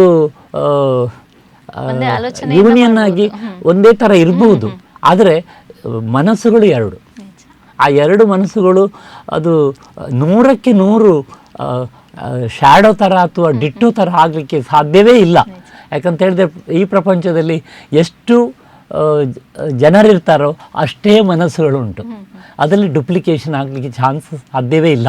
ಅದರಿಂದ ಒಬ್ಬರ ಮನಸ್ಸಿದ್ದಾಗ ಇನ್ನೊಬ್ಬರ ಮನಸ್ಸು ಇರಲಿಕ್ಕೆ ಸಾಧ್ಯ ಇಲ್ಲ.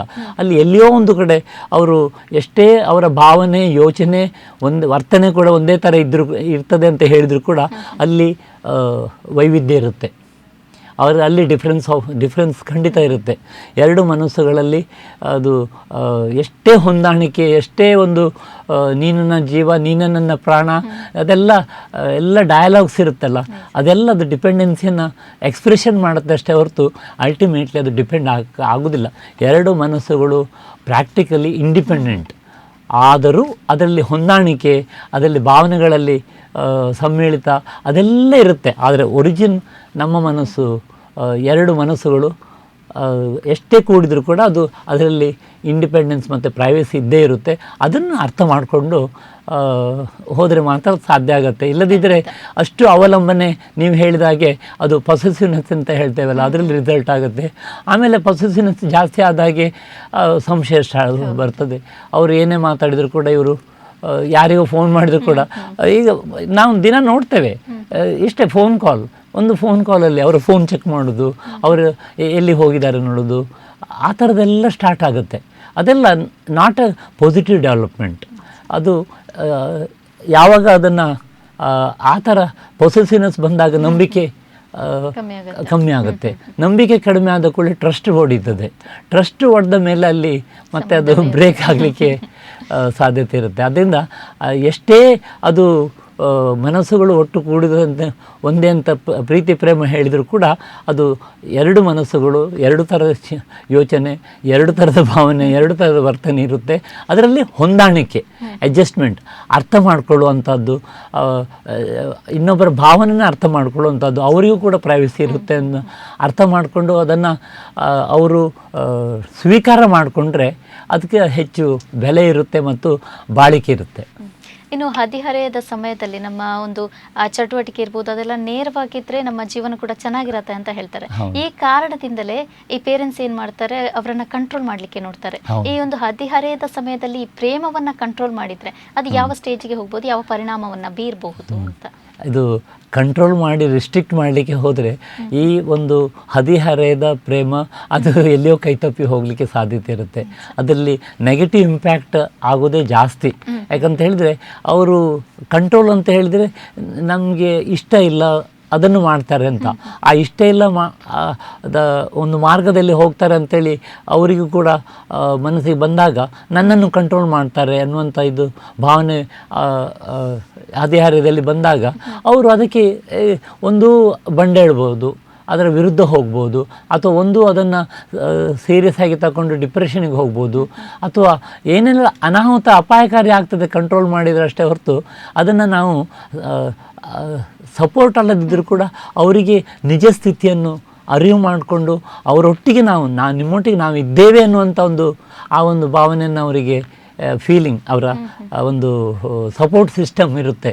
ಅವರು ಸರಿ ಮಾರ್ಗದಲ್ಲಿ ಇಲ್ಲ ಅಂತ ಅನಿಸಿದರೆ ಅವರಿಗೆ ಕನ್ವಿನ್ಸ್ ಮಾಡಿ, ರಿಸ್ಟ್ರಿಕ್ಟ್ ಮಾಡೋದಕ್ಕಿಂತ ಸ್ಟ್ರಿಕ್ಟ್ ಮಾಡೋದಕ್ಕಿಂತ ಅವರನ್ನು ಕನ್ವಿನ್ಸ್ ಮಾಡಿ, ಅವರಿಗೆ ಅವರ ಮನಸ್ಸಿಗೆ ಅರ್ಥ ಮಾಡಿ ಅವರಿಗೆ ನಿಜ ಸ್ಥಿತಿಯಲ್ಲಿ ತಗೊಂಡು ಹೋಗುವಂಥದ್ದು ಮಾಡಬೇಕಷ್ಟೇ ಹೊರತು ಕಂಟ್ರೋಲ್ ಮಾಡಿ ಸ್ಟ್ರಿಕ್ಟ್ ಮಾಡಿ ಅದರಿಂದ ಖಂಡಿತ ಅದರಲ್ಲಿ ಪರಿಣಾಮ ಸರಿ ಬೀಳುವುದಿಲ್ಲ, ಅದು ಪರಿಣಾಮ ಅಪಾಯಕಾರಿ ಆಗ್ಬೋದು. ಓಕೆ, ಇನ್ನೊಂದು ಭಾವನೆಗಳ ಬಗ್ಗೆ ಮಾತಾಡಿದ್ವಿ ನಾವು. ಇನ್ನು ಈ ಸಮಯದಲ್ಲಿ, ಒಂದು ಹದಿಹರೆಯದ ಸಮಯದಲ್ಲಿ ಭಾವನಾತ್ಮಕವಾಗಿ ಹೆಚ್ಚಾಗಿ ಯಾರಿರ್ತಾರೆ? ಹೆಣ್ಮಕ್ಕಳು ಜಾಸ್ತಿ ಆಗಿರ್ತಾರೆ ಇಲ್ಲ ಗಂಡು ಮಕ್ಕಳ ಅಂತ?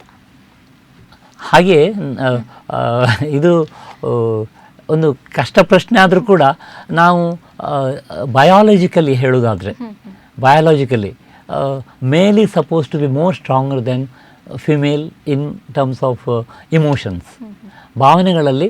ಯಾಕಂತ ಹೇಳಿದರೆ ಒಂದು ಹಾರ್ಮೋನ್ಸ್ ಡಿಸೈಡ್ ಮಾಡುವಂಥ ವಿಚಾರ ಬಂದಿರುವಾಗ ಸೆನ್ಸಿಟಿವಿಟಿ ಅಂತ ಬರುತ್ತೆ, ಅಥವಾ ಅದು ಕಂಟ್ರೋಲಿಂಗ್ ಕೆಪಾಸಿಟಿ ಅಂತ ಬರುತ್ತೆ, ಅಥವಾ ಅದಕ್ಕೆ ಸ್ಟ್ರಾಂಗ್ನೆಸ್ ಅಂತ ಬರುತ್ತೆ. ಅದೆಲ್ಲ ಬರುವಾಗ ಅದು ನಿಜ ವಸ್ತುಸ್ಥಿತಿಯನ್ನು ತಗೊಂಡ್ರೆ ಗಂಡಸರಿಗೆ ಹೆಚ್ಚಿನ ಕಂಟ್ರೋಲ್ ಅಂತ ಇರುತ್ತೆ. ಹಾಗಂತ ಎಲ್ಲ ಗಂಡಸರು ಆ ಥರ ಇರ್ತಾರೆ ಅಂತ ಹೇಳಲಿಕ್ಕಿಲ್ಲ, ಅದು ಅವರವರ ಮನೋಭಾವನೆ ಹೊಂದ್ಕೊಂಡು ಹೋಗುತ್ತೆ. ಹಾಗೆ ಹೆಣ್ಣು ಮಕ್ಕಳಲ್ಲಿ ಕೂಡ ಬಯಾಲಜಿಕಲಿ ನಾವು ತಗೊಂಡ್ರೆ ಹಾರ್ಮೋನ್ಸ್ ಅದನ್ನು ತಗೊಂಡ್ರೆ ಅದರ ಡೆವಲಪ್ಮೆಂಟಲ್ಲಿ females will be having poor emotion control. ಹಾಗಂತ ಹೆಂಗಸರಲ್ಲಿ ಭಾವನೆಗಳು ಸ್ಟ್ರಾಂಗ್ ಇಲ್ಲದವರು ಇಲ್ಲ ಅಂತಲ್ಲ, ಖಂಡಿತ ಇದ್ದಾರೆ.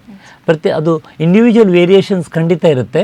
ಆದರೆ ಜನರಲಿ ಹೇಳೋದಾದರೆ ನಾವು ಬಯಾಲಜಿಕಲಿ ಅಂದರೆ ಇದು ಜೀವಶಾಸ್ತ್ರದ ಪ್ರಕಾರ ಹೇಳೋದಾದರೆ ಈ ಸ್ಟ್ರಾಂಗ್ನೆಸ್ ಅನ್ನುವಂಥದ್ದು ಇಮೋಷನ್ಸ್ ಗಂಡಸರಲ್ಲಿ ಹೆಚ್ಚಿರುತ್ತೆ, ಹೆಂಗಸರಲ್ಲಿ ಸ್ವಲ್ಪ ಸೆನ್ಸಿಟಿವಿಟಿ ಜಾಸ್ತಿ ಇರುತ್ತೆ ಅಂತ ಹೇಳ್ಬೋದು. ಓಕೆ, ಇನ್ನು ಹದಿಹರೆಯದಲ್ಲಿ ಒಂದು ಪ್ರೀತಿಯ ಇದಕ್ಕೆ ಗೊಡವಿಗೆ ಹೋಗದವರು, ಅವರೊಂದು ಮನಸ್ಸು ಸ್ಥಿರವಾಗಿರತ್ತಾ ಲೈಫ್ ಲಾಂಗ್ ಹೇಗೆ ಅಂತ? ಅದು ಒಬ್ಬರೊಬ್ಬರ ಮನಸ್ಥಿತಿ ಒಂದೊಂದು ಥರ ಇರುತ್ತೆ. ನಾನೀಗಲೇ ಹೇಳಿದಾಗೆ ಈ ನಮ್ಮ ಮನಸ್ಸಿನಲ್ಲಿ 3 ಆಯಾಮಗಳು, ಒಂದು ಯೋಚನೆ, ಒಂದು ಭಾವನೆ, ಒಂದು ವರ್ತನೆ.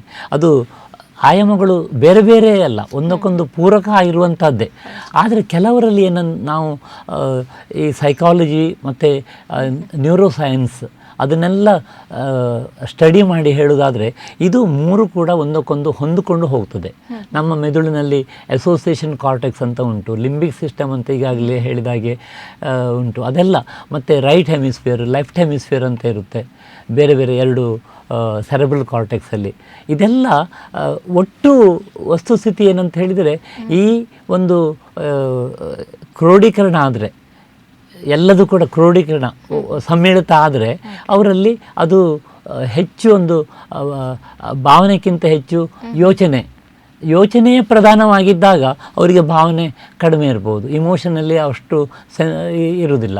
ಕೆಲವರು ಅವರ ಒಂದು ರೈಟ್ ಬ್ರೈನ್ ಅಂತ ನಾವೇನು ಹೇಳ್ತೇವೆ ಅದು ಡಾಮಿನೆನ್ಸ್ ಇದ್ದರೆ ಅವರಿಗೆ ಭಾವನೆಗಳೇ ಜಾಸ್ತಿ ಆಗುತ್ತೆ, ಅದಕ್ಕೆ ಹೆಚ್ಚು ಇಂಪಾರ್ಟೆನ್ಸ್ ಕೊಡ್ತಾರೆ. ಅಂದರೆ emotionally very incline to emotions ಅಂಥವರಲ್ಲಿ ನಾವು ಚೇಂಜಸ್ ಕಾಣ್ತೇವೆ, ಇಲ್ಲಂತಲ್ಲ. ಹಾಗಂತ ಯಾರು ಕೂಡ 100ಕ್ಕೆ 100 ಭಾವನೆಗಳೇ ಇಲ್ಲದವರಿಲ್ಲ, 100ಕ್ಕೆ 100 ಬರೀ ಯೋಚನೆ ಮಾಡಿಕೊಂಡು ಇರೋರು ಇಲ್ಲ. ಹಾಗೆ ಎಲ್ಲ ಕೂಡ ಬ್ಯಾಲೆನ್ಸಲ್ಲಿ ಹೋಗುತ್ತೆ. ಆದರೆ ಕೆಲವರಲ್ಲಿ ನಾವು ಈ ವೈವಿಧ್ಯ ಕಾಣ್ತೇವೆ, ಅವರಲ್ಲಿ ಇಮೋಷನ್ಸಿಗೆ ಹೆಚ್ಚು ಬೆಲೆ ಕೊಡೋದಿಲ್ಲ, ಅವರಲ್ಲಿ ಬರೀ ಅವರದ್ದೇ ಒಂದು ಥಿಂಕಿಂಗಲ್ಲೇ ಪ್ರಪಂಚದಲ್ಲಿ ಇರ್ತಾರೆ. ಸೊ ನಾವು ಹೇಳುವಾಗ IQ ಮತ್ತು EQ ಅಂತ ಹೇಳ್ತೇವೆ. ಇಂಟೆಲಿಜೆನ್ಸ್ ಕೋಷಂಟ್ ಮತ್ತು ಇಮೋಷನಲ್ ಕೋಷಂಟ್ ಅಂತ, ಅದು ಎರಡೂ ಕೂಡ ಒಟ್ಟಿಗೆ ಬ್ಯಾಲೆನ್ಸ್ ಆಗಿದ್ದರೆ, ಒಂದೇ ಥರ ಬೆಳ್ಕೊಂಡು ಹೋದರೆ ಅದು ಹೆಚ್ಚು ಪ್ರಾಕ್ಟಿಕಲ್ ಆಗಿರುತ್ತೆ, ಹೆಚ್ಚು ಸ್ವೀಕಾರಕ್ಕೆ ಅರ್ಹ ಆಗಿರುತ್ತೆ. ಇಲ್ಲಿದ್ದರೆ ಬರೀ IQ ಜಾಸ್ತಿ ಇದ್ದು ಪ್ರಯೋಜನ ಇಲ್ಲ, ಬರೀ EQ ಜಾಸ್ತಿ ಇದ್ದು ಪ್ರಯೋಜನ ಇಲ್ಲ, ಅದು ಒಟ್ಟೊಟ್ಟಿಗೆ ಹೋದರೆ ಮಾತ್ರ ಆಗುತ್ತೆ. ಈ ಥರದ ಡಿಫರೆನ್ಸಸ್ ನಾವು ಕೆಲವರಲ್ಲಿ ಕಾಣ್ತೇವೆ. ಓಕೆ, ಇನ್ನೊಂದು ಹದಿಹರೆಯ ಅಂದರೆ ಕೆಲವೊಂದು ತಪ್ಪುಗಳಾಗುತ್ತೆ, ತಪ್ಪು ನಿರ್ಧಾರಗಳನ್ನು ಕೂಡ ಕೈಗೊಳ್ತಾರೆ ಕೆಲವರು. ಆದರೆ ಈ ಒಂದು ತಪ್ಪು ನಿರ್ಧಾರಗಳು ಅನ್ನೋದು ಅವರ ಜೀವನ ಪರ್ಯಂತ ಹೇಗೆ ಕಾಡತ್ತಾ ಹೇಗೆ? ಇದರಲ್ಲಿ ನೀವು ತಪ್ಪು ನಿರ್ಧಾರ ಅಂತ ಹೇಳಿದೆ, ಅದು ನಿರ್ಧಾರ ಅದು ತಪ್ಪಾಗಬೇಕಂತ ಅವರು ತಗೊಳ್ತಾ ಇಲ್ಲ, ಆದರೆ ಆ ಒಂದು ಅದಕ್ಕೆ ಬೇಸಿಸ್ ಏನಿರುತ್ತೆ, ಭಾವನಾತ್ಮಕ ನಿರ್ಧಾರ ಆದಾಗ ಅದು ಹೆಚ್ಚು ಸಮಯ ಅದು ಜೀವನದ ಮುಂದಿನ ಜೀವನಕ್ಕೆ ಏನು ಬೇಕು ಅದನ್ನು ಯೋಚಿಸದೆ ಬರೀ ಭಾವನೆಗಳನ್ನೇ ಇಟ್ಕೊಂಡು ನಿರ್ಧಾರ ತಗೊಂಡ್ರೆ ಅದು ನಮಗೆ ಪ್ರಾಕ್ಟಿಕಲ್ ಆಗಿದ್ದು ಅದು ತಪ್ಪಾಗಿ ಅನಿಸುತ್ತೆ.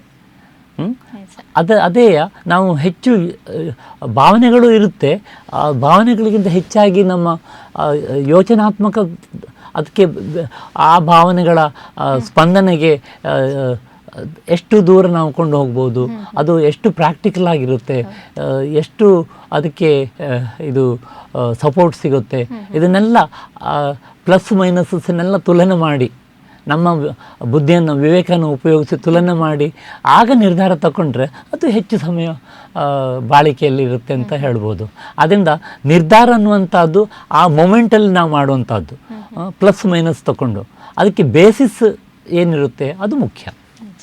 ಇನ್ನು ಅನೇಕ ಕಡೆಗಳಲ್ಲಿ ನಾವು ಕೇಳುವಂಥ ಒಂದೇ ಮಾತು ಅಂದರೆ ಮೊದಲ ಪ್ರೀತಿ ಯಾವತ್ತೂ ಶಾಶ್ವತ ಆಗಿರುತ್ತೆ ಅಂತ. ಇನ್ನು ಸೈಕಾಲಜಿ ಪ್ರಕಾರವಾಗಿ ಈ ಮೊದಲ ಪ್ರೀತಿ ಅನ್ನೋದು ನಿಜವಾಗಿ ಶಾಶ್ವತವಾಗಿ ಇರುತ್ತಾ? ಅಲ್ಲ, ಹಾಗೆ ಹೇಳಲಿಕ್ಕೆ ಆಗೋದಿಲ್ಲ. ಸೈಕಾಲಜಿ ಪ್ರಕಾರ ಮೊದಲ ಪ್ರೀತಿ, ಕಡೆಯ ಪ್ರೀತಿ, ಮಧ್ಯದ ಪ್ರೀತಿ ಅಂತ ಹಾಗೆ ಆ ಥರ ಬರೋದಿಲ್ಲ.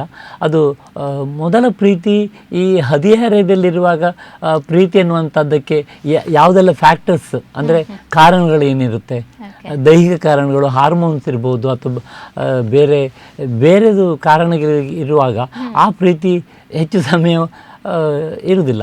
ಆಮೇಲೆ ಅದು ಅದೇ ಹದಿಹರೆಯದಿಂದ ಅಡಲ್ಟ್ಹುಡ್ಡಿಗೆ ಬರುವಾಗ ಅವರಿಗೆ ಹೆಚ್ಚು ಪಕ್ವತೆ ಇರುತ್ತೆ, ಮೆಚ್ಯೂರಿಟಿ ಇರುತ್ತೆ.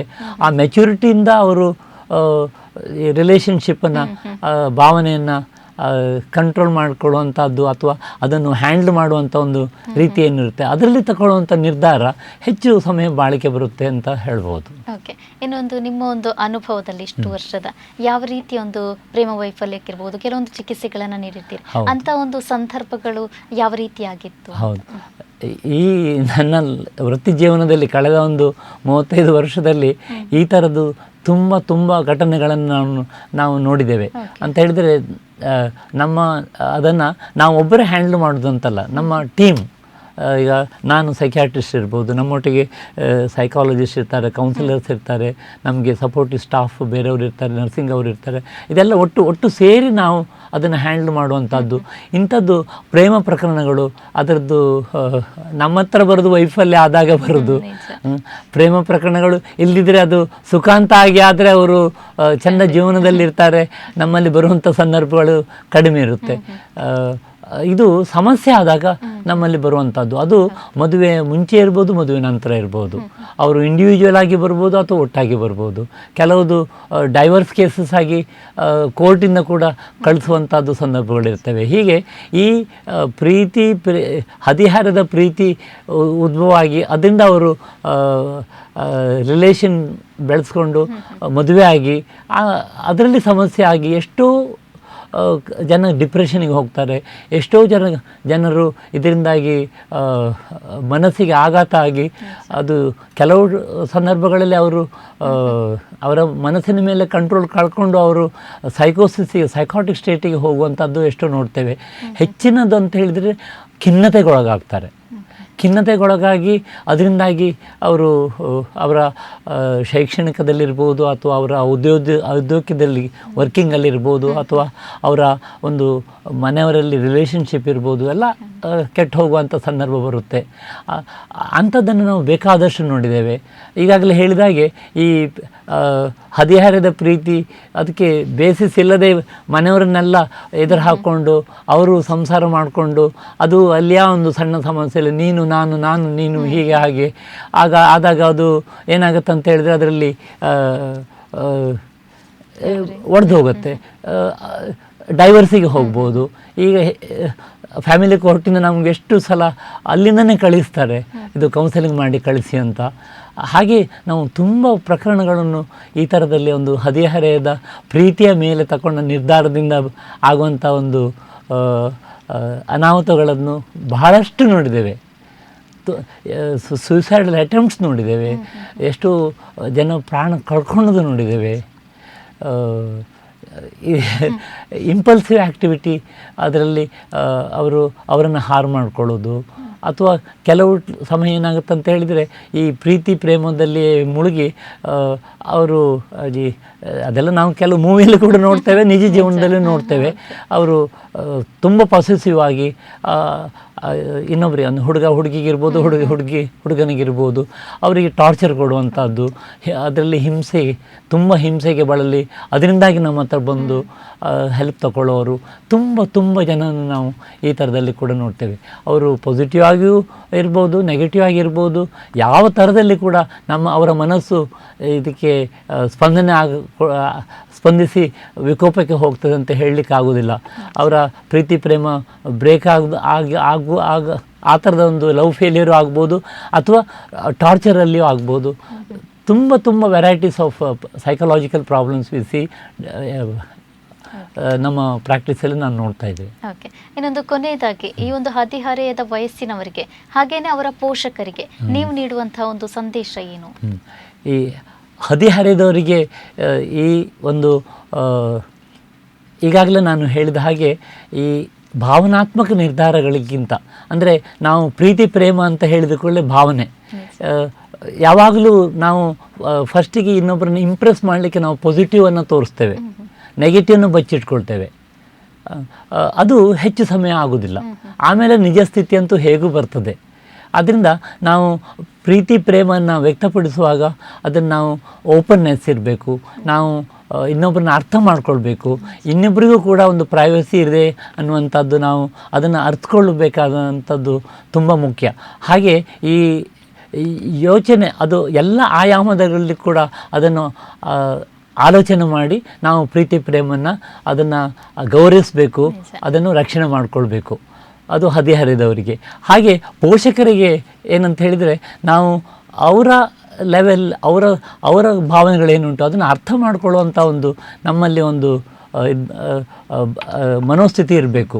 ಅವರ ಈಗಿನ ಜನ್ರೇಷನ್ ಗ್ಯಾಪ್ ಅಂತ ಹೇಳಿ ನಾವು ಹೀಗೆ ಅವರು ಹೀಗೆ ನಾವು ಹೇಳಿದೆ ಕೇಳಬೇಕು ಅನ್ನುವಂಥ ಕಾಲ ಅಲ್ಲ ಈಗ. ಅವರ ಶೂ ಅಲ್ಲಿ ನಮ್ಮ ಕಾಲನ್ನು ಹಾಕಿ ನೋಡುವಂಥದ್ದು ಕೂಡ ತುಂಬ ಇಂಪಾರ್ಟೆಂಟ್. ಯಾಕಂತ ಹೇಳಿದರೆ ಅವರ ದೃಷ್ಟಿಯಲ್ಲಿ ಏನಿರುತ್ತೆ, ಅವರು ಯಾವ ಥರದಲ್ಲಿ ಯೋಚನೆ ಮಾಡ್ತಾರೆ, ಯಾವ ಥರದಲ್ಲಿ ಅವರು ತಪ್ಪು ದಾರಿಯಲ್ಲಿ ಹೋಗ್ತಾರೆ ಅಂತ ಹೇಳಿದರೆ ಅವರಿಗೆ ಕನ್ವಿನ್ಸ್ ಮಾಡಿ ಅವರನ್ನು ಸರಿದಾರಿಗೆ ಕರ್ಕೊಂಡು ಬರುವಂಥದ್ದು ಆಗಬೇಕಷ್ಟೇ ಹೊರತು ಸ್ಟ್ರಿಕ್ಟ್ ಮಾಡಿ ಬೈದು ಆ ಥರದಲ್ಲಿ ಖಂಡಿತ ಆಗೋದಿಲ್ಲ. ಆದ್ದರಿಂದ ಈ ಹದಿಹರೆಯದ ಪ್ರೀತಿ ಪ್ರೇಮವನ್ನು ನಾವು ಗೌರವಿಸಬೇಕು ಮತ್ತು ಹಾಗೂ ಅದಕ್ಕೆ ಸಪೋರ್ಟಿವ್ ಆಗಿರಬೇಕು.